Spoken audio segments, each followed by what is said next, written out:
Second video, I want to recap on the first one.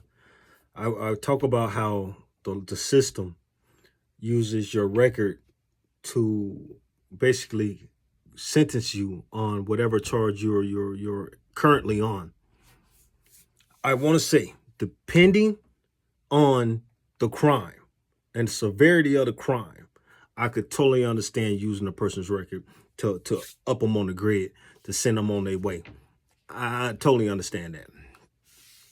I don't want to sit here and make people think like, oh, what about murders? What about rapists and all that? No.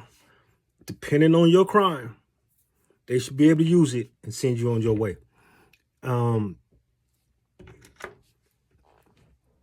the thing. And I go, I have a problem with it because I've been in the system for quite some time.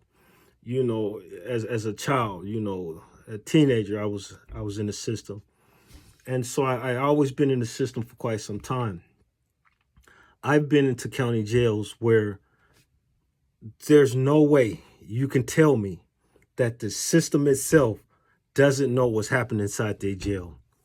When you're in a jail and you got people selling drugs or whatever it may be on a daily basis, and you got your officers that come in, on routine check, and you got guys nodding out at the door. You got medical coming in because people done lost their mind or they done passed out or had a seizure or whatever have you, and this is happening. I seen it personally. You allowing these people to sell drugs inside your facility, and it's okay. Y'all making it okay. Why do they make it okay? Because now the money that's being funneled through the system, it pays for your snacks. It enhances the sales on snacks and time. Ain't nobody worried about time because they're too damn high to worry about it. And the officers walk through every day and see it. People nodding out on the floor, at the door, all that. People losing their mind. You understand what I'm saying? Where they got to take them and put them in the holding tank somewhere on this shit that they allowing them to sell, allowing them to sell. Now, don't get me wrong. Don't hate me for it, but I'm gonna speak my mind on it. And I think if a lot of y'all just straighten up, man, and leave that shit alone, I met some smart brothers up in there, man. And the drugs help me understand, how do you come into a system, whatever the charge may be, and you turn yourself into a drug addict? Turn yourself into a drug addict. It don't make no fucking sense.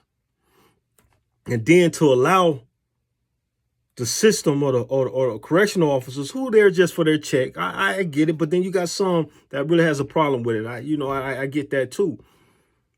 But they're allowing this shit to happen inside the jails on a daily basis. I done seen searches upon searches, but they never search the people that they need to search. So you can't tell me they don't know what's happening. You can't tell me they don't. They do. And I might get some flock by this, you know what I'm saying, about some dudes that's doing time and say, man, that's the way we live. Man, okay. All right, cool. That's the way you want to live? Cool. I'm not saying what I'm going to say going to change the system. I'm going to speak my mind about it, though. Period. And I just seen some young brothers up in there. I'm looking, man, why you deal with this shit, man? I don't know, man. It's just the way I do my time. I'm gelling. How much time you looking at, man? I don't know. When the last time you talked to your attorney? Shit, about 2 or 3 years. Last time you talked to your attorney, about 2 or 3 years ago. Yeah. But you want to pay attention to this bullshit that you smoking. Man, I do my time. Okay. So, again, this excuse me, y'all. This is all about choice, right? Because these brothers have choices. You know what I'm saying? It ain't just the brothers. You got the whites, you got the blacks, whoever. They all on this shit. You know, and I'm saying, not gonna say all, a good majority is on this drug. And so I don't care for the system. I don't care for the system at all. Again, the system is failing a lot of people, a lot of us. It's failing us. And me personally being involved in seeing it for myself, you can't tell me what is going on or what isn't going on. They railroad you into these charges.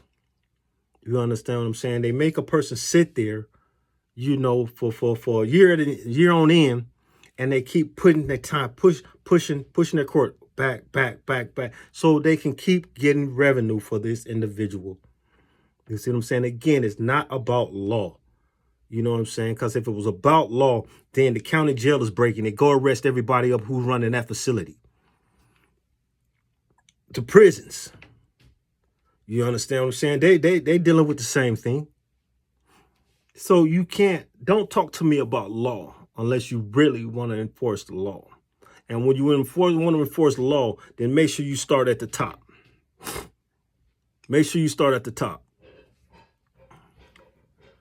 Again, I just wanted to get back on here and talk a little bit about, you know, my first video, because I didn't want anybody to think, oh, you just want people to get away. No, I don't. That's not what I'm saying at all. What I'm saying, depending on the severity of the crime, then no, I don't believe that you should be able to use a person's record, you know, his history or her history to sentence them on a new charge, to take a charge that might be a year and give a person 5 years on it, unless, you know, it's the crime is, you know, it deserves it.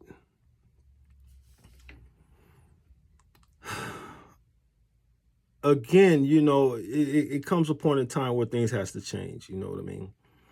And from what I've seen, you know, it's going downhill.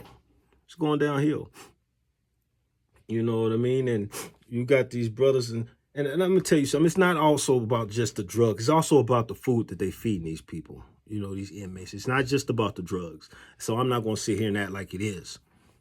It's also about the nutrition that they're giving them. You know, if anybody know anything about aspartame, you know what I'm saying? It deals with your mental. You know what I'm saying?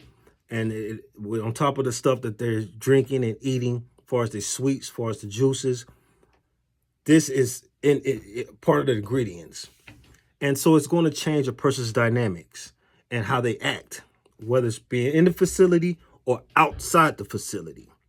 So when you're looking at rehabbing an individual coming out of a state penitentiary or a federal penitentiary, be cautious of what they're feeding these people. You understand what I'm saying? It's not just that this is their mentality. A mentality can be formed. A mentality can be triggered. We all know that, right? These things can be formed or triggered. So the nutrition makes a big difference as well, and what they feeding these people. You know what I'm saying? So these inmates, male and females alike. So we can sit here, I can sit here and blame it on the drugs. I can blame it on what they're, it's wrong, most definitely wrong. You understand what I'm saying? But it's also, it has to do with the nutrition factor. It does. And again, don't take my opinion, you know, for 100%. Do your own research and see it for yourself. You see what I'm saying? And hopefully we can all make some type of change. You know what I'm saying? Because people don't have to get out and be just as messed up as they did when they went in. Or you don't have to go in and be more messed up than it is when you went in. Come on, man. Come on, man. We sharper than that. We sharper than that. I don't care about the race, creed, whatever. You sharper than that. Tighten up, man. Tighten up. All right, one.